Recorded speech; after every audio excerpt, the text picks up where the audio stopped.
You know what I've noticed? People are terrified of evenings like this. Which kind? The kind where nothing is happening. You're right.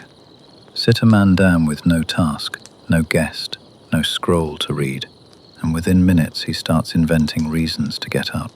I had a friend in Rome. Sharp man, good company, but he could not, for the life of him, simply be somewhere. Every dinner he hosted, he'd spend half the evening standing in doorways, checking on things that didn't need checking. Wine that was already poured, food that was already there. And the other half? Apologizing for the wine and the food. I asked him once, just sit down. The guests are fine. Everything is fine. He looked at me like I'd suggested something genuinely dangerous. Because it felt dangerous to him. If he stopped moving, he'd have to be somewhere, inside his own head, and whatever was in there, he didn't want to find out. That's exactly it. Stillness feels like a threat.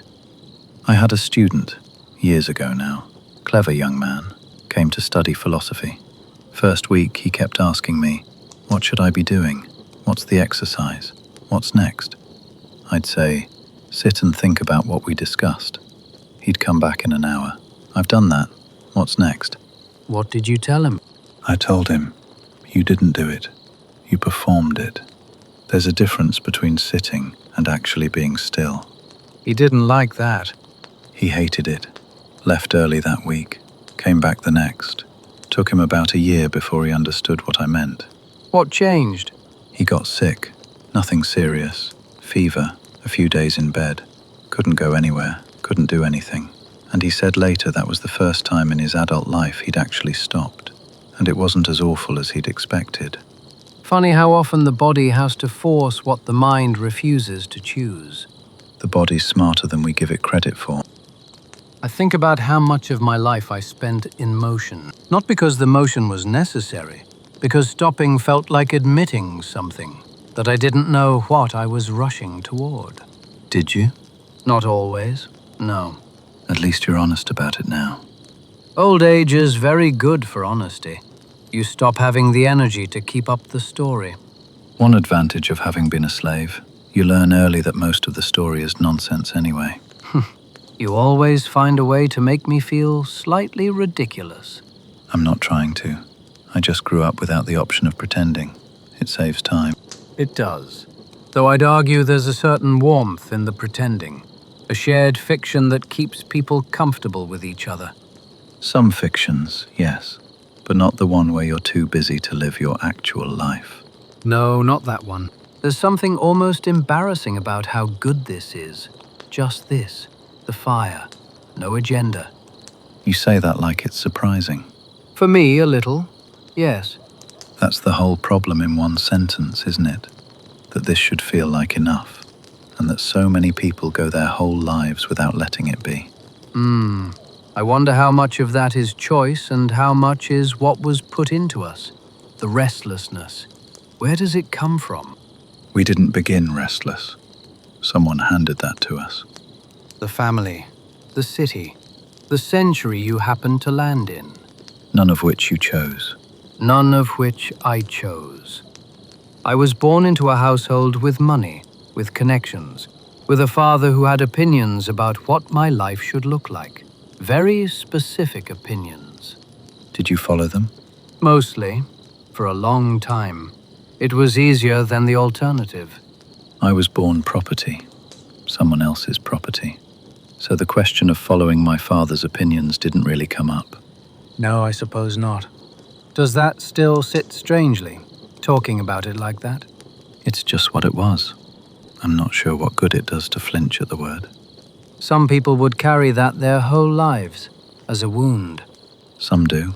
I understood early, and I mean very early, not as wisdom but as survival, that the one thing no one could take from me was how I met what happened. The body they owned. The rest, no. And you believed that? There's a story I used to tell students. A man I knew, not well, but knew, who grew up poor. Not the kind of poor that's uncomfortable, the kind that leaves marks. And he spent the first 40 years of his life working to get out of it, which he did, completely, By 40, he had more than enough. And? And he was still that poor boy, inside, still flinching at the same things, still angry at the same people who weren't even there anymore. The circumstances changed. He hadn't. Because he thought the circumstances were him. Exactly. He confused the starting point with the destination. I've thought about this a lot. The privilege I was born into, I didn't earn it, not a single piece of it. And for years I told myself it was neutral, just a tool. What matters is what you do with what you have. And now? Now I think that was a little convenient. It let me skip past something I didn't want to examine too closely. Which is? That the tool shapes the hand that holds it. I didn't just have resources, I had assumptions. About how rooms work, about who listens when you speak, about what's owed to you without asking. Those are harder to see than money. Because they feel like air, just the way things are. Yes, and someone born differently, they see the air immediately. It's not invisible to them. No, it's not. Though I'll say this, and I mean it without bitterness, your air also gave you time to read, to write, to think at length about questions that most people don't have the luxury of sitting with. A fair point. I'm not complaining. I had time too, eventually, but the route was different. Does the route matter, in the end? I think the route is the only thing that matters, not as an excuse, as information. If you know what shaped you, you can decide what to keep and what to put down. And if you don't know? Then you carry it all, the whole inheritance, good and bad, without sorting. I had a student once, young man from a good family, very eager, very earnest. He came to philosophy the way people sometimes come to it, running from something. In his case, a father he couldn't stand. What had the father done? Wanted him to be a certain kind of man, very specific, very rigid. The son refused, loudly, dramatically, for years. Made it the central story of his life. And at some point I said to him, "You spend more time thinking about your father than your father thinks about you." The rebellion had become its own cage. the opposite of a thing is still defined by the thing. He didn't like that either. They never do, at first. He came around. Eventually he stopped fighting the inheritance and started actually looking at it, what he'd genuinely been given. Because there was good in it too. He just couldn't see it through the anger. And what he could let go. That's the whole work, really. Not rejecting where you came from, not defending it, just looking at it clearly.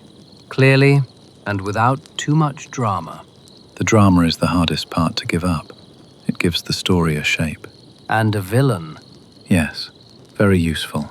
A good villain. I think about what I would have been, born differently. Impossible to know, of course. Completely pointless to think about. And yet... And yet, I do it too. What do you come up with? Not much. I was who I was going to be, more or less.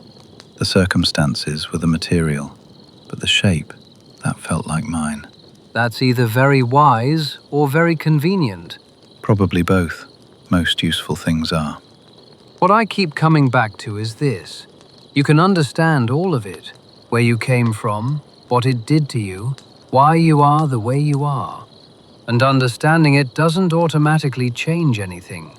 There's still a gap between seeing clearly and actually living differently. That gap is where most people live their whole lives. The gap has a noise to it. What kind of noise? The kind you hear at 3 in the morning, when nothing is actually wrong, and yet. That noise you're talking about. Most of it isn't about anything real. No. It's the mind running ahead of itself, rehearsing disasters that haven't happened, usually won't. Usually, not always. No, not always. But the mind doesn't distinguish. It treats the imagined thing with the same urgency as the real thing. Loses sleep over conversations that haven't happened, won't happen, couldn't happen. I know a man. knew a man who spent an entire night working through an argument in his head with his brother, going back and forth, what he'd say, what the brother would say, how he'd respond to that, how the brother would respond to that. And the brother? Sleeping peacefully, completely unaware that a very lengthy and quite heated argument had taken place without him. Who won? My friend, naturally. Several times over. He was very thorough. And in the morning? He was exhausted, irritable. And the brother came in cheerful, wanting breakfast, and my friend could barely look at him because of things the brother had said that he hadn't said. The mind had done all that work and handed him a real feeling at the end of it. Completely real. The tiredness was real. The irritation was real. Built on nothing. This is what I used to tell students, and most of them pushed back immediately. The suffering is self-made. Not always. Sometimes something genuinely hard happens, but the majority of the suffering people carry around day to day, they built it themselves, carefully, with a great deal of effort. And when you told them that, what did they say? They said, "Easy for you to say." Well, it is easier to say than to do. I know that. I'm not sure you always give enough weight to that gap between understanding something and actually being different because of it. Say more. I have read every argument, written half of them myself, about why worry is pointless, about how we suffer more in imagination than in reality. I believe all of it. I believed it at 30. I still wake up sometimes at the wrong hour with something sitting on my chest that has no name and no reason. And what do you do with it? Sometimes I get up and write. Sometimes I just wait for it to pass. Sometimes I try to reason with it, which is like trying to reason with weather. Yes. You can't argue the mind out of a state it didn't argue itself into. Exactly. It didn't arrive through logic. It won't leave through logic. So what does work? Honestly, time, mostly. And not feeding it. Not feeding it is the whole thing. Which sounds simple. It is simple. Simple isn't the same as easy. The mistake people make is they sit down with the worry, pull up a chair, offer it something to drink, start asking it questions. Why are you here? What does this mean? What if this is telling me something important? And then it moves in. It moves in and brings furniture. I had a period years ago when things at court were particularly uncertain, where I became very skilled at constructing catastrophes, elaborate ones, detailed. This will happen, then that will happen, then this, then I'll have nothing left. Did any of it happen? Some of it. Not in the order I'd arranged it, and not quite as catastrophically as I'd built it. It never is. Though sometimes it is. Sometimes. But here's what I noticed. The people I've seen go through genuinely hard things, real losses, real reversals, they often do better than they expected. The anticipation is almost always worse than the event. Because when the thing actually arrives, you have something to do. You respond, you act, you deal with it. The imaginary version, you just suffer. With no ground under your feet. What I find almost comic about it, and I include myself completely, is how convinced we are that the worrying is productive, that we're being responsible, careful, that the man who worries is taking things seriously, and the man who doesn't is naive. Worrying as virtue. Yes, as if the more you suffer over a thing in advance, the better prepared you are for it. Whereas in fact, you arrive exhausted. Exhausted and half convinced the disaster has already happened. I had a student who worried beautifully, comprehensive, creative. He could find the problem in any situation faster than anyone I knew. That sounds like a skill. It looks like one, but what he couldn't do was act, because acting means committing to one path, and if you see 50 things that could go wrong on that path, you don't move. You just stand there, seeing them. What became of him? He became a very good teacher of philosophy, where nothing is required of you except talking about what other people should do, Present company accepted. obviously. The honest question, I think, and I don't have a clean answer to it, is how much of it is habit and how much is something deeper. Some people seem to come into the world carrying more of it. The noise is louder from the start. Maybe, though I'd be careful about using that as an explanation too quickly. It becomes another reason not to look at what the mind is actually doing. True. And yet you can't simply tell a man with a loud mind to quiet it. No, but you can show him that he keeps opening the window and inviting the noise in, and that he has, at least, a say in that. At least a say. That's the right size of claim. Most people want a bigger claim. They want the noise to be fully controllable or fully beyond them. Either they're completely responsible or not at all. Because if it's somewhere in between, you have to keep doing the work, every day, with no finish line. Yes. You know what makes the noise louder than anything else? What? Other people. Yes. The moment someone else enters the picture. The whole thing doubles. It's strange. You can make real progress with your own mind, get it reasonably quiet. Then one person says one thing, and you're back at the beginning. I had a friend at court. Brilliant man. Genuinely. Sharp, well-read, good company at dinner. And he was betrayed in various ways by various people, approximately every 18 months for the entire time I knew him. That's almost regular. Remarkably consistent. And each time, he was completely astonished, as if it had never occurred to him that this was a thing people did. What did he say when it happened? I never would have expected this from him. Not from him. And the previous 12 people? Different. They were different. This one he'd really trusted. The 13th man is always the one you really trust. He had a gift for it, honestly. An almost heroic capacity for starting fresh with each new person, completely unburdened by the previous evidence. Is that a flaw? I asked myself that. I'm not sure anymore. He was betrayed often, yes, but he also had more genuine friendships than anyone I knew, because he kept showing up with an open hand. There's something almost admirable about that. Stupid, but admirable. The line between the two is thinner than people think. The thing that actually puzzles me, not annoys, genuinely puzzles, is how shocked people are when someone acts according to their own nature. You know a man is careless, has always been careless. You ask him to look after something important, and he is, predictably, careless with it. And then you're angry. At him. At him, as if he'd changed the rules without telling you. To be fair, in the moment, it feels like a betrayal. It feels like a betrayal because you'd written a different story. He had a role in your story, and he failed to perform it correctly.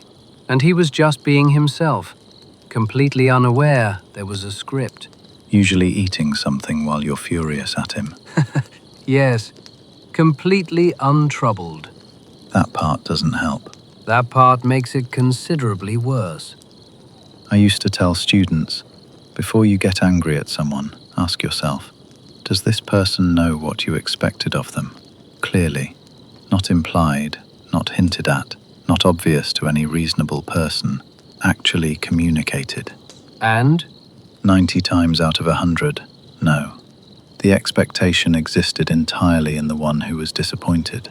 That's a hard thing to sit with. Extremely hard, because it moves the problem somewhere inconvenient. Back to yourself. Which is where most problems live, if you look long enough. There's a version of this I find genuinely difficult, though. Not the careless friend or the unreliable acquaintance. Those I can reason my way through. The harder case is someone close. Someone who knows you well, who's seen the better parts of you and still chooses the small thing, the mean thing, the unnecessary cruelty. That one is different. That one doesn't feel like carelessness. It feels deliberate. Sometimes it is. People get tired. They get afraid. They get small when they feel cornered. doesn't make it right, but it's usually not about you as much as it feels like it is. I know that. I know it in my head considerably better than I know it in my heart. The heart is slower. Much slower. My view, and I'm aware this sounds cold when I say it, is that you have to decide what you're actually dealing with. There are people who are limited in certain ways and will always be limited, and you can either keep hoping they become someone else, or you can deal with who they actually are. The hoping is seductive, though. Very. Especially with people you love. You see what they could be, and you mistake that for what they are. I had a student who spent years trying to make his father proud. The father was not a man who expressed pride. Not incapable of it, I think, but it wasn't in his vocabulary. The son kept coming up with new things to achieve, bigger things, as if the right accomplishment would finally unlock it. Did it? The father came to see him speak once. Large audience, went very well. After, the father said, "You could have projected more." Ah, The son was 43 years old, standing in front of a crowd of several hundred people who just applauded him for a quarter hour, and he went home that night feeling like he was 12. because the one vote that counted wasn't cast. We can get very far in life and still be waiting for something we should have stopped waiting for a long time ago. The question is, what you do when you realize that. Grieve it, I think. Actually grieve it. Not talk yourself out of wanting it, just admit that you wanted it, that it isn't coming, and let that be sad for a moment. That's more feeling than I usually recommend. I know, but I've watched people skip that part and go straight to the philosophy. Expectations are the problem, detachment is the answer. And they say all the right things, and they're still furious underneath. Fair. You can use the ideas as another way to not feel the thing. Considerably neater than actually feeling it. I'll grant you that. The other side of this, and I don't want to be entirely gloomy about people, is that they also surprise you in the other direction. When you'd given up on someone or never expected much, and they show up completely. That happens too. More than we remember, I think. We're better at storing the disappointments. The mind files betrayal under important documents. Kindness it leaves on the table. And then we think the world is mostly the filing cabinet. I had a student, not the most talented, not the sharpest, who one day, without being asked, spent an entire afternoon helping an old man move his things across the city, just because the man had no one else. Nobody knew about it. He didn't mention it. How did you find out? The old man told me, weeks later, almost in passing. And the student? Never brought it up, not once. Those are the ones that stay with you. They do.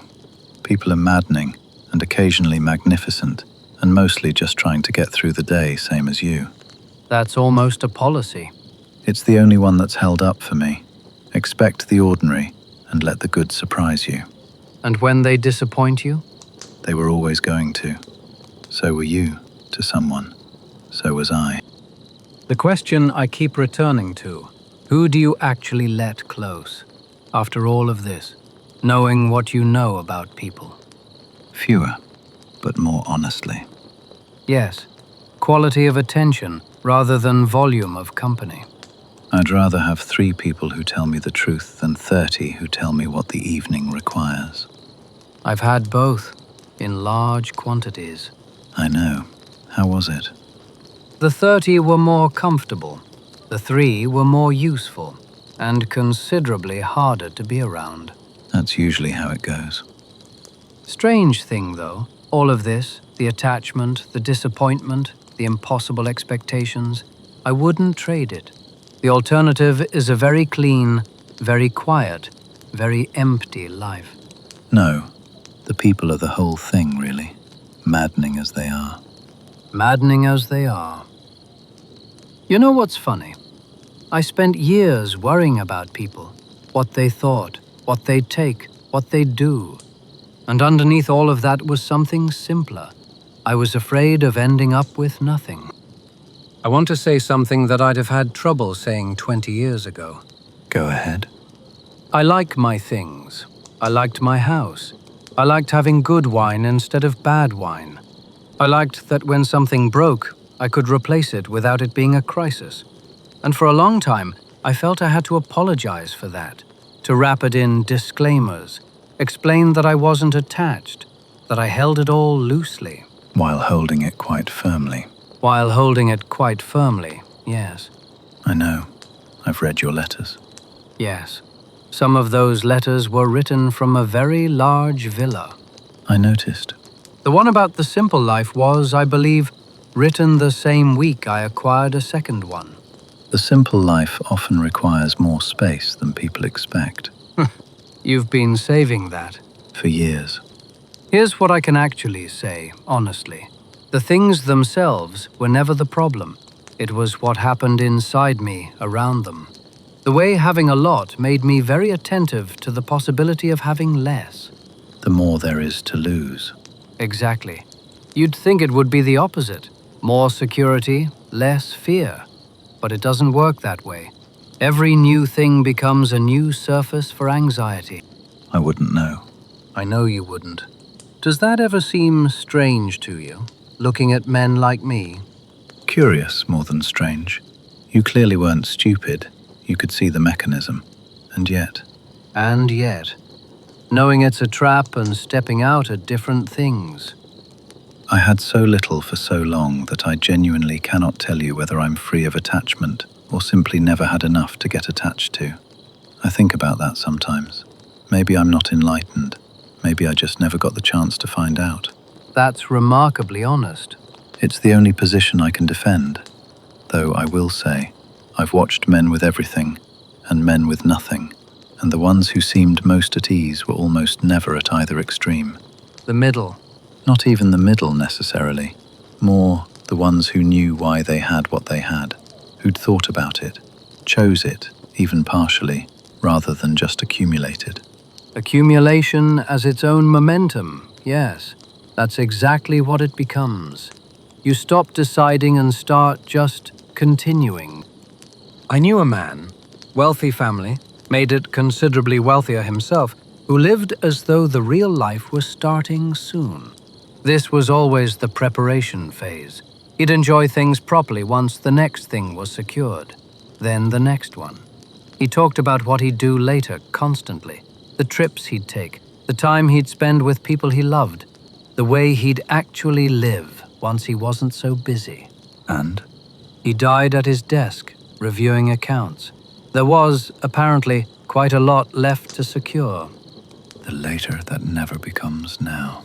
The cruelest thing is that it's always rational. Each individual decision makes sense.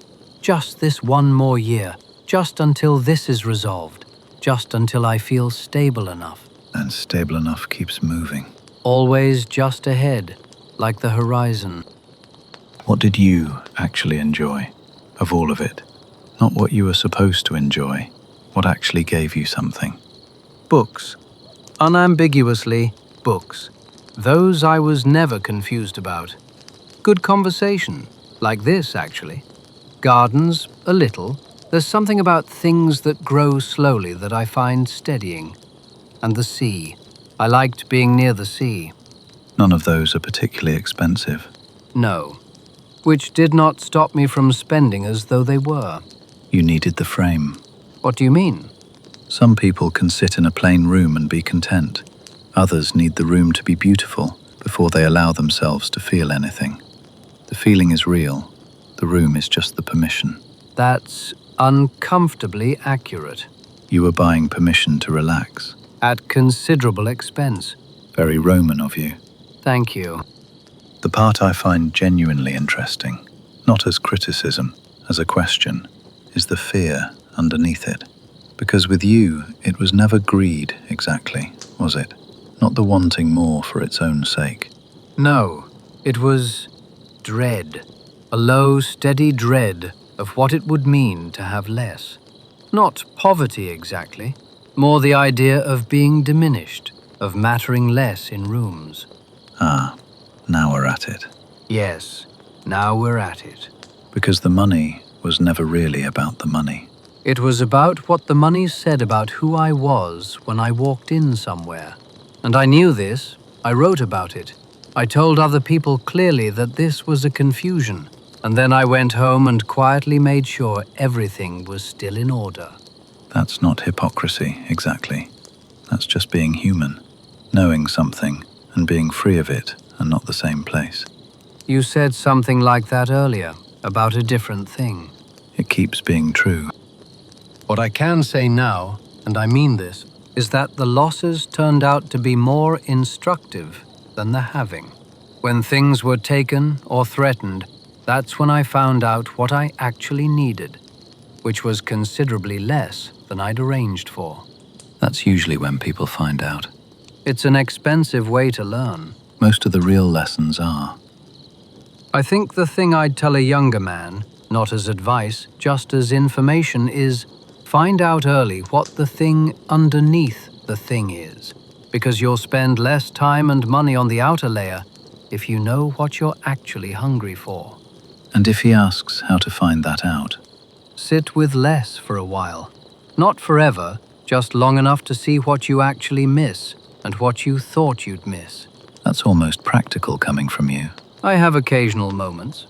You know what I actually miss sometimes? Nothing in particular. I'm just aware that there are doors I never opened. Not with regret, more with curiosity. I wonder who I'd have been if the circumstances were different.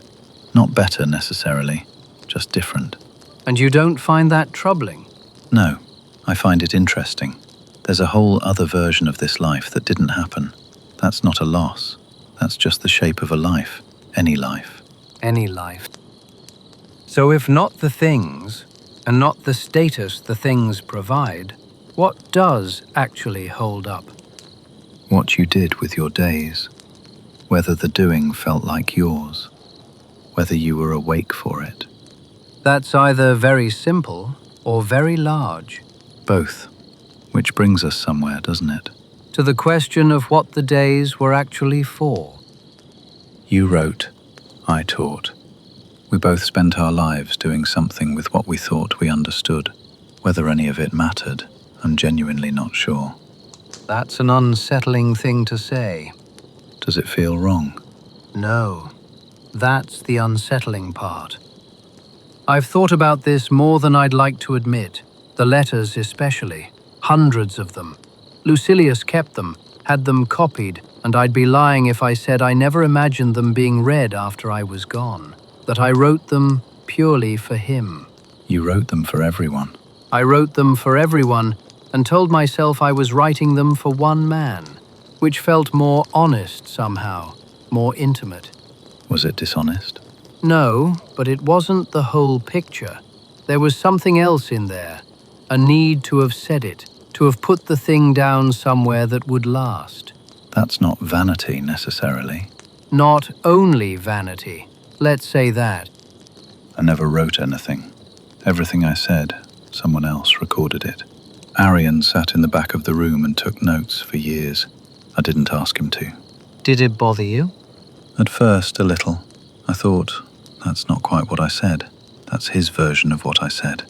And then I thought, well, what I said is already gone. What remains is what someone heard. Maybe that's always been true, and I was just seeing it plainly. Everything is a version. Everything is a version. But that's not why I taught, or not the main reason. Why then? I couldn't not. I'd understood something, imperfectly, partially, but something, and it seemed absurd to just sit on it, like finding a better road and not telling anyone it existed. That, I believe. Also, it gave my days a shape, which I don't think is a small thing. A friend of mine, successful man, advocate, well-regarded, spent 15 years doing work he was very good at and mildly miserable doing. And he decided one day that he was done. He was going to do the real thing, write.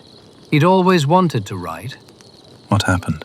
He stopped everything, arranged his finances, told people, made quite a significant announcement of it actually. He was thorough that way. And?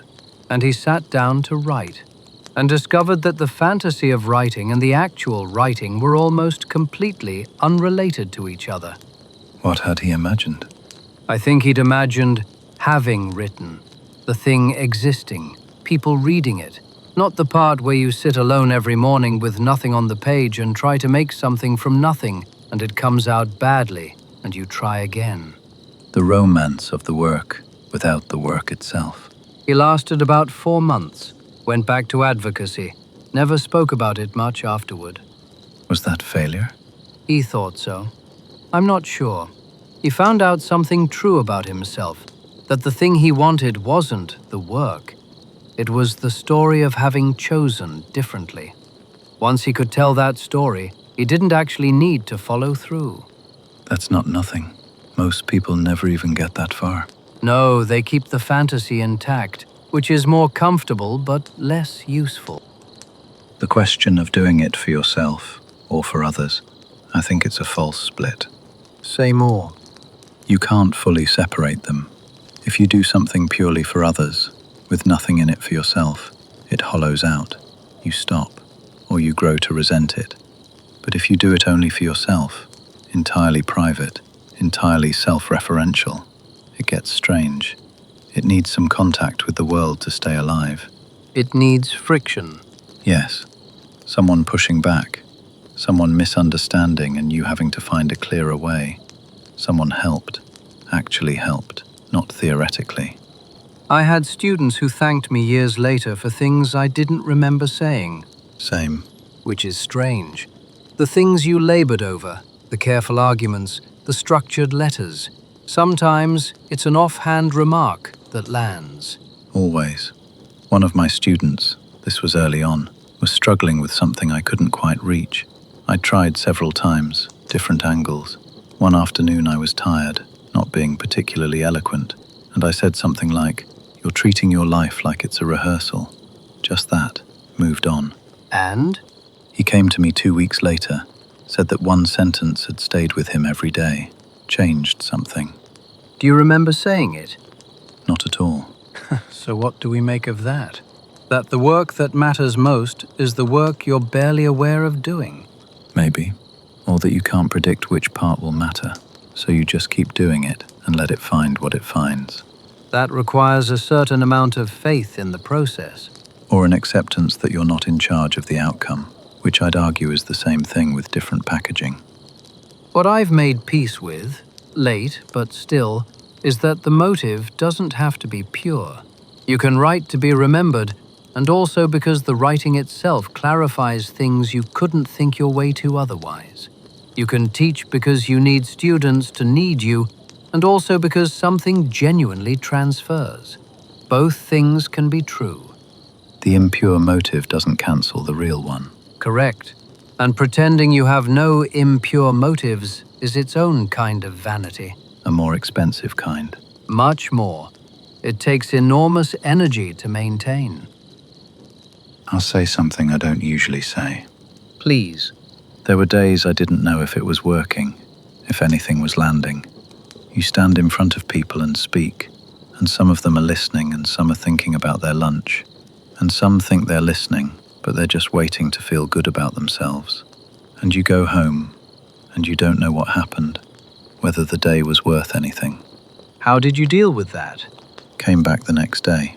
There wasn't a better answer. You do the thing, and you don't get to know immediately whether it mattered. Sometimes you don't get to know at all. That's either very freeing or very bleak, depending on the evening.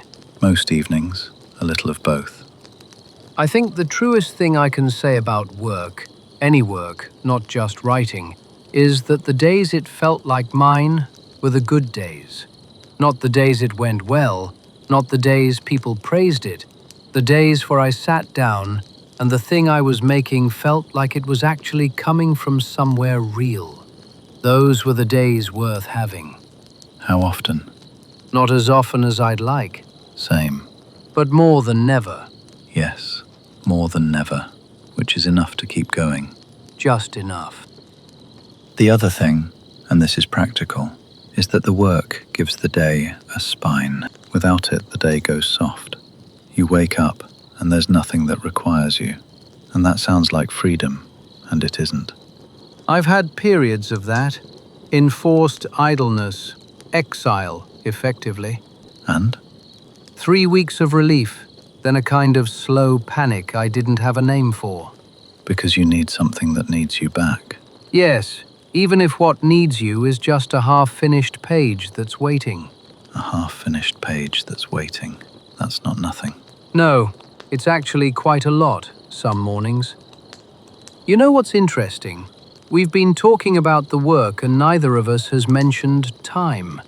How much there was, how much there wasn't. We're getting there. We are, aren't we? The fire's got a few more hours, probably more than either of us has given it credit for. I hope you're talking about the fire. My knees are telling me something. What are they saying? Nothing flattering about this log. Mine stopped making requests years ago. They simply act unilaterally. Do you mind it? The body doing what it does now? Less than you'd think. I've always thought of it as a borrowed thing. You use it as long as you have it, and you try not to confuse it with yourself. That's easier to say when the body has never been entirely cooperative. True. I never had the illusion of a body that did what I wanted, so losing that illusion wasn't part of the deal. Whereas you had a perfectly good one for a long time, and now it's renegotiating. aggressively and without warning. What I wasn't prepared for, and I should have been, I wrote about this, it's almost embarrassing, is the tiredness. Not physical tiredness exactly, a different kind, like the whole system has decided it's done proving things. That's not a bad thing. No, it's actually quite restful, but it arrives without asking. Most of the useful things do. I was afraid of this when I was young. Old age, specifically. I had a fairly detailed fear of it. The indignity, the slowness, the way people look at you differently. And it's mostly not like that. The indignity I imagined was theatrical. What actually happens is quieter. You just become less interested in certain performances, which reads as dignity to some people and irrelevance to others. Does it matter which? Less than it used to, which is itself a kind of answer. I knew an old man in Rome, this was after my freedom, who had been, by all accounts, a considerable presence when he was younger. Sharp, commanding, people adjusted when he walked in. And by the time I knew him, he was just an old man. Same mind, mostly, but the room had stopped adjusting. How did he carry it? Badly, at first. He kept trying to recreate the effect, louder opinions, stronger positions, which made it worse because nothing is less commanding than someone working hard to seem commanding. And later? Later he stopped, just stopped performing it, and something happened. He became good company, for the first time maybe, because he was actually present instead of managing the room. He had to lose the thing to become available. Exactly. His wife apparently told him he was more interesting at 70 than he'd been at 40. He didn't know whether to be pleased or insulted. Both seems right.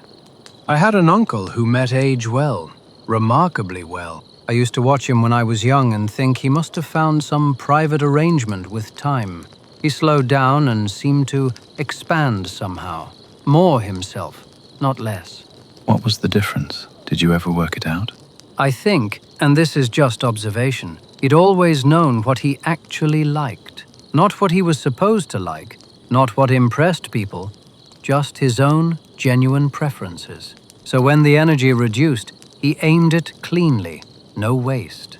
Most people don't figure that out until it's almost too late to use it. He figured it out early, which gave him a head start on the rest of us. What did he like? Gardens, his wife, bread he baked himself, badly, persistently, arguing about poetry with anyone willing. Simple enough. Completely simple. He lived to nearly 90, and I don't think he had a single luxurious thing in his house after the age of 60. Let it all go, and didn't seem to notice. Did he know he was doing something right? That's the thing. I don't think he thought about it at all. He wasn't performing contentment, he was just content. The ones who are actually there never seem to know they're there. While the rest of us study contentment like a foreign language and wonder why we can't speak it naturally. The body I've made a kind of peace with. What I wasn't prepared for was the memory. Not losing it, it's mostly intact, but the way it reorganizes without asking. What do you mean? Things I was certain I'd remember clearly, gone. Faces I loved, certain conversations, and things I never tried to keep. Some offhand afternoon 40 years ago, the quality of light on a particular wall. Those are vivid, perfectly clear. The mind keeps what it keeps. On its own criteria, which it does not share with you. I've noticed the same. I can't always remember what I wrote in a letter last month, but I remember exactly the smell of my first teacher's room, the chair he sat in. What does that mean, do you think? I've decided it means the important things were different from what I thought was important. The body knew. It filed accordingly. Or it's just random. Yes, possibly it's just random. I try to hold both. The time thing is real, though. Not running out of it, the texture of it changing. Say more.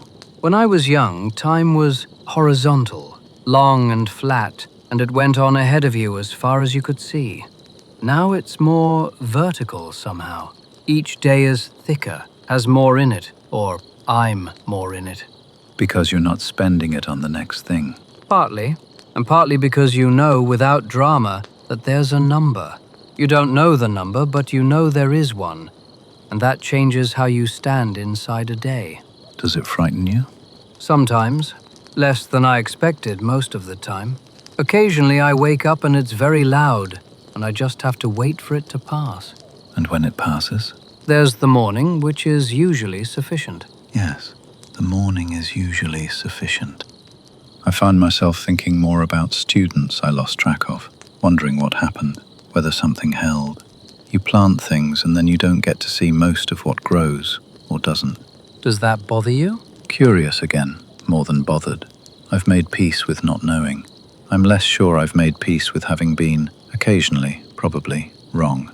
Teaching someone something with confidence and then thinking later, wait, was that actually right?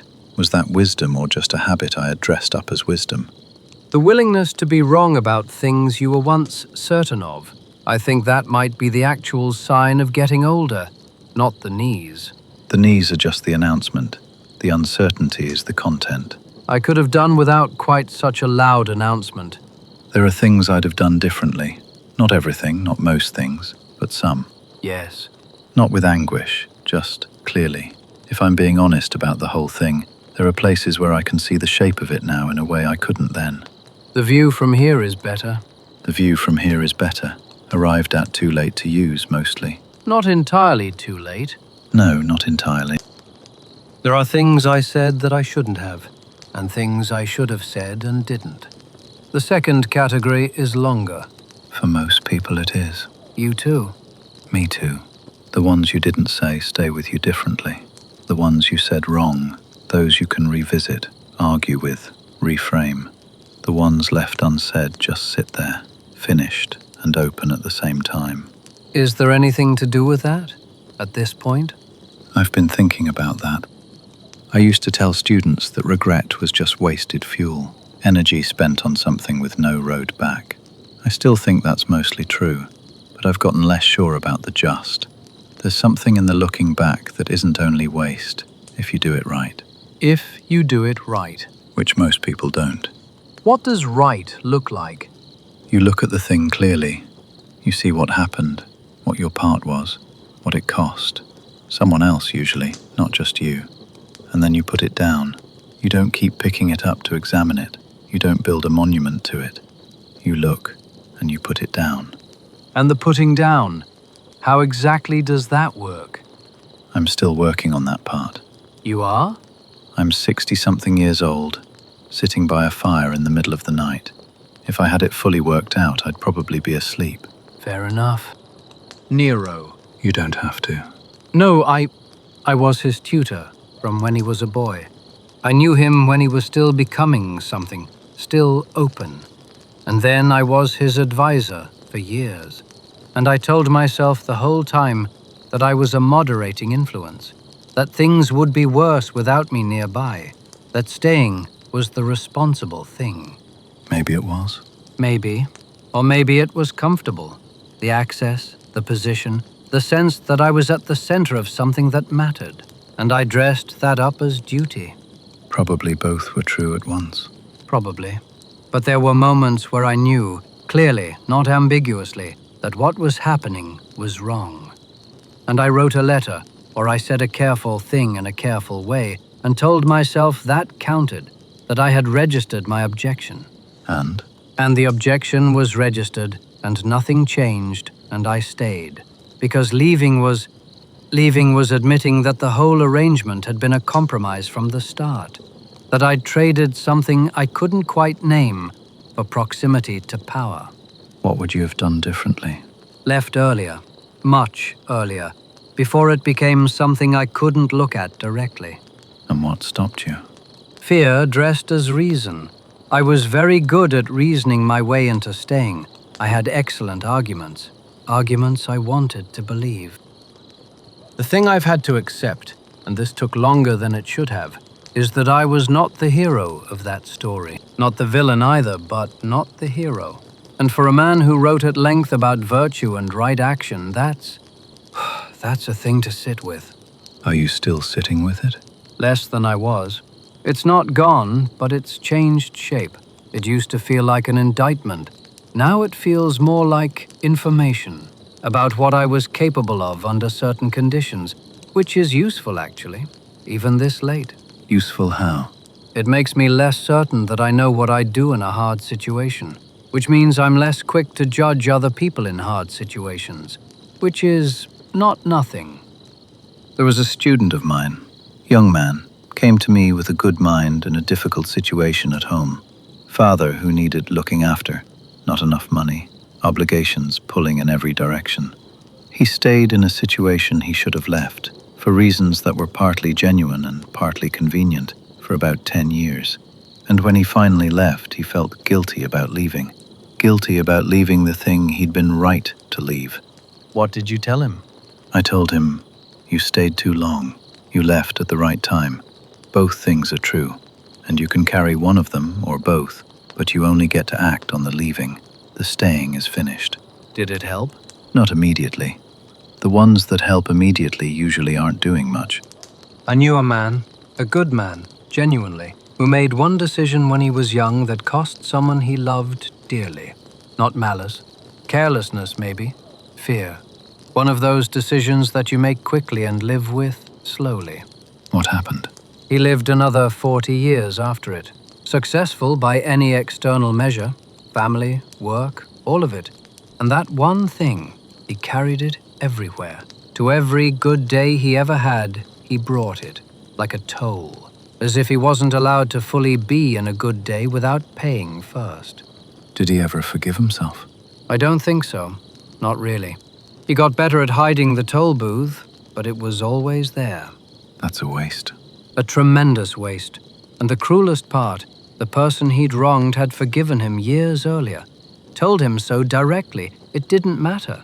He'd decided he didn't deserve the forgiveness, so the forgiveness couldn't land.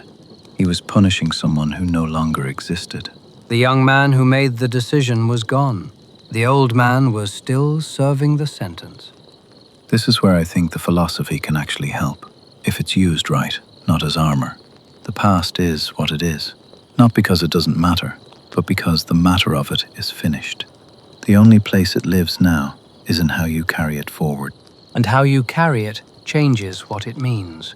Carry it as punishment, and it becomes one. Carry it as information, and it becomes something you can actually use. The same event, completely different weight. The event doesn't choose. You do. I think what's hardest, harder than the regret itself, is the forgiving yourself part. It sounds simple. People say it easily. Just forgive yourself. As if it's a single action and then it's done. It's not a single action. It's more like a decision you have to keep making. Every time the thing surfaces, every time you're having a good evening and it arrives uninvited, you have to decide again. Yes, it doesn't stay decided. Which is exhausting. But less exhausting than the alternative. The bar you set for comfort. I work with what's available. What I've come to think, slowly, later than I'd like, is that forgiving yourself is not about deciding the thing was fine. It wasn't fine. Some things aren't fine, and they stay not fine. Forgiving yourself is just stopping the punishment of someone who has already changed, or tried to, or at least knows better now. The person who made the mistake is not quite the same person sitting here. Not quite. Changed enough, anyway, that continuing to punish feels misaimed. My father would have disagreed. He believed in the lasting weight of things, that you carry your failures fully, always, that to put them down was to dishonor them somehow. Did you believe that? For a long time, more than I admitted. Now I think carrying them fully isn't honoring them. It's just making yourself smaller. And a smaller you is less able to do anything useful with what you learned. That's actually well put. Occasional moments. Yes. Is there something you'd have done differently? Your own, not advice to students, yours. I was not always patient with people who were slower than I expected them to be. I saw the right path clearly, and I had difficulty understanding why others couldn't see it with the same clarity. I called it directness. I think sometimes it was impatience wearing a more respectable name. Did you know that at the time? Occasionally, less often than I should have. The people on the receiving end of it? Some of them it helped, the directness. Others I think I made feel insufficient. And philosophy is not supposed to make people feel insufficient. It's supposed to do the opposite. Do you think about them? The ones I got wrong? Yes. Not constantly, but they surface, usually at night. Night is very good for that. The mind has its filing system. It does. I suppose what I'd say to my younger self, if such a thing were possible and not entirely pointless, is slower. Not in the thinking, in the people. They needed more time than I gave them. And I'd say braver, earlier, before the reasons for staying multiplied past the point of managing. 2 different errors. 2 different characters. And here we both are. Here we both are. You know what's strange? Talking about all of this, the mistakes, the compromises, the things left undone, I feel lighter than when we started. That's what happens when you put something down properly, even briefly. Is that what we did? Close enough. Strange to think that all of this, everything we've talked about tonight, will be somewhere after we're gone. Or won't, and we won't know which. Does it matter? I keep asking myself that. My letters will probably outlast me. Someone will copy them, pass them around. I've made peace with not knowing what they'll do with them. Does that satisfy you as an answer to the question? Less than I expected it to. When I was younger, I thought, yes, if the writing survives, that's enough. That's the thing. And now I'm less sure the writing is the thing at all. What is? I keep coming back to a much smaller list. Conversations, specific ones, the particular ones where something actually passed between 2 people and both of them knew it. Those don't survive. No, they happen and they're gone. And somehow that bothers me less than it should. I'll tell you what I think about legacy. Genuinely, not philosophically. I think most of it is vanity in better clothes. The need to have mattered at a scale you can point to. Look, this remained. This has my name on it. Proof. And without the proof? Without the proof, you have to trust that the small things were enough, which requires a kind of faith most people find uncomfortable. Including you? Including me. Some evenings more than others. There was a woman. I knew her through a friend, not well, who was nobody in particular by any external measure. No position, no wealth, not known beyond her immediate circle. She died some years ago now. What happened at the funeral? That's just it. The room was, I've been to funerals of senators, of men who commanded armies. Nothing like that room. Person after person standing up and saying, she was the one I went to. When things were bad, when I didn't know what to do, she was the one. What did she do? What did she actually say to them? That's what struck me. Nobody could quite describe it. She listened mostly. She didn't fix things. She'd make you something to eat and sit with you and not try to resolve it. And somehow that was the thing. That was what people carried with them for years. Presence. Just presence. Which sounds simple until you try to do it. Actually sit with someone in a hard thing without reaching for the solution, without making it about your own discomfort with their discomfort. Most people can't. They think they're helping and they're actually just ending their own unease. She never seemed uneasy. Or if she was, she didn't make it your problem. That's a rare thing. And nobody wrote it down. There's no record of her. She's already fading from the people who knew her, the details going first, then the edges of the memory. In 2 generations, she'll be a name someone half remembers. And the people she sat with? Changed. Permanently, some of them. Something she gave them is still operating in how they live. They just don't trace it back to her anymore. That might be the purest version of it. What do you mean? When the thing continues, but the source is forgotten. No name attached. Just a way of being that moved from one person into another and kept going. You can't own that. You can't point to it. It's just loose in the world somewhere. That should bother me more than it does. Why should it bother you at all? I'm not sure. Habit, maybe. The old need to have it be traceable, attributable. To you? You're very direct this late at night. I'm very direct at all hours. You've had several hours to notice that. What do you think remains of yours, honestly? Some words in some books that Arian wrote and I didn't. A handful of people who sat in my classroom and went away different. Some of them genuinely, some of them temporarily. And something I can't name, something I probably don't get to know about. Doesn't that frustrate you, not knowing? It used to. Now I think the knowing was never the point. You do the thing because the thing is worth doing while you're doing it. What it leaves behind isn't yours to manage. And you believe that? Most of the time. Tonight, sitting here, yes. Actually, yes. I think about the people I wrote to. Not the readers I imagined, the abstract future ones. The specific people. Lucilius, actually reading by lamplight somewhere, turning a page. Whether anything landed, whether any of it was useful on a Tuesday when things were difficult and the philosophy needed to actually function and not just sound good. You'll never know. I'll never know. I've sent things out into the world the way you release something into a river. It goes.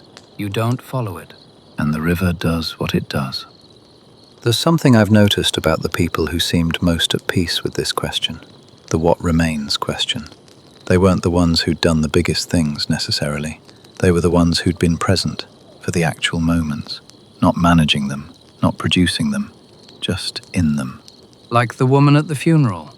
Yes, and others like her. They left something because they were actually there when they were there, not half somewhere else, not composing the memory of it while it was happening. That's harder than it sounds. Much harder. The mind wants to be somewhere else almost constantly. Somewhere more important, somewhere more comfortable, somewhere it can already see the outcome. And the moment just passes, while you were planning the moment. Most of life happens in that gap. I said something to a young man once. He was going through a bad period. Nothing catastrophic, just the ordinary difficult. And I almost didn't say it. It felt too simple, almost embarrassingly obvious. But I said it anyway. What was it? I said, this exact feeling will not last. Not as comfort, just as fact. This specific configuration of awfulness has a limited duration. He looked at me like that was either the most useful or the most useless thing anyone had said to him. Which was it? He told me, years later, that he'd repeated it to himself probably 1,000 times since, in different situations. That it had become something he reached for. And you almost didn't say it. Almost didn't say it, because it felt too small. Nothing useful is too small. No, I know that now. I knew it then and forgot it, the way you do with things you know but haven't needed yet. Here's what I actually believe, stripped of everything else. A life leaves a shape. Not in history, not in books necessarily, in the people who touched it. The shape changes them, even slightly, and they carry it into other lives, and it keeps moving in ways you cannot trace and could not predict. That's what remains. Not the name, not the statue, just the shape traveling. That's either very comforting or completely terrifying. Why terrifying? Because it means the shape you leave depends entirely on who you actually were, not who you intended to be, not what you wrote. Who you were in the small moments, with the actual people, when nothing important was apparently happening. Yes. And that's not always the same person as the one who wrote the letters. No, not for anyone. Then I hope the gap wasn't too wide. I think if you're asking the question, it probably wasn't. That's generous. It's accurate. The ones with a very wide gap tend not to notice it. The fire's getting low. We could put more wood on it. We could, or we could just let it go where it's going. Yes, we've had the warmth of it.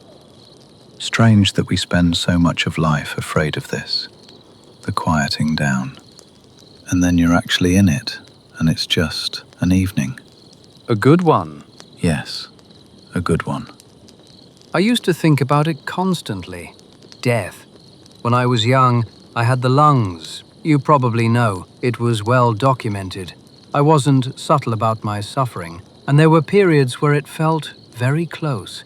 And I thought about it the way you think about something just over your shoulder.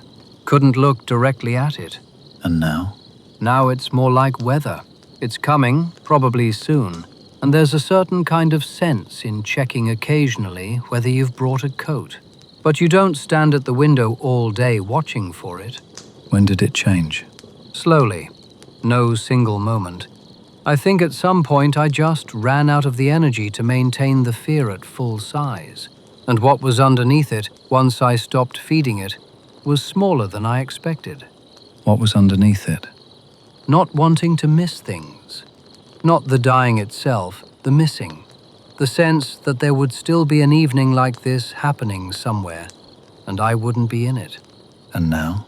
Now I think evenings like this will happen, whether I'm in them or not. That's fine. That's correct, actually. The world continuing seems right. I've thought about it differently, being built the way I am. The body was never fully available to me. So the idea of it stopping, it's not very far from how things already are, in some ways. Less distance to travel. Does that make it easier? I don't know if easier is the right word, more like familiar in outline. I know what it is to have a body that limits you and to find the life inside the limits. The final limit is just larger. And you're not afraid? Not most of the time. Occasionally something catches me. Not death exactly, more the ones I'd leave. Students still in the middle of things. The conversation's not finished. Those catch me too. Not enough to wish it away, just enough to notice.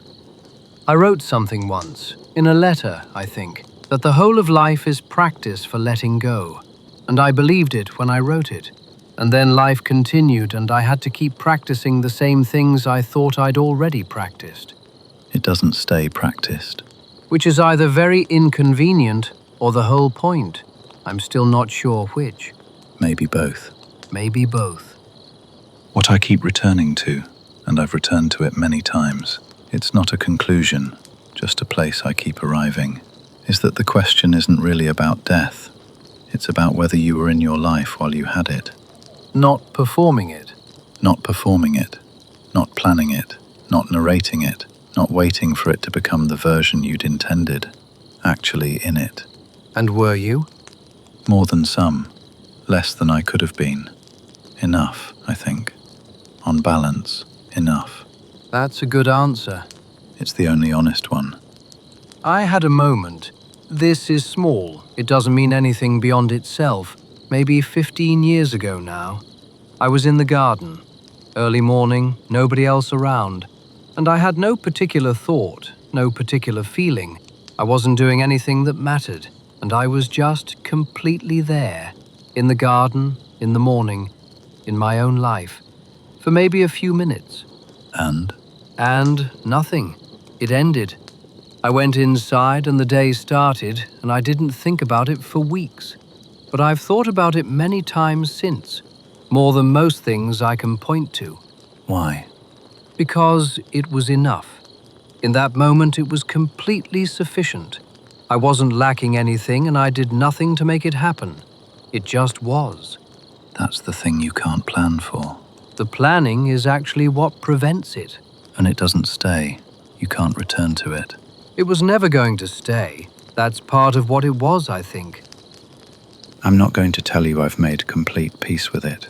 The ending. I don't think that's available, fully, to anyone who's still in the middle of being alive. You can get comfortable with the idea. The idea is manageable. But the thing itself is different from the idea. The thing itself is different, and I won't know what that's like until I know. And then I won't be reporting back. One of the genuine inconveniences of the whole arrangement. There are a few. Do you think we did it well this evening? The conversation. Any of it? The conversation, the rest? Parts of it well, parts not. The same as anything. Good enough? Yes, good enough. I find I don't need to add anything to that. No.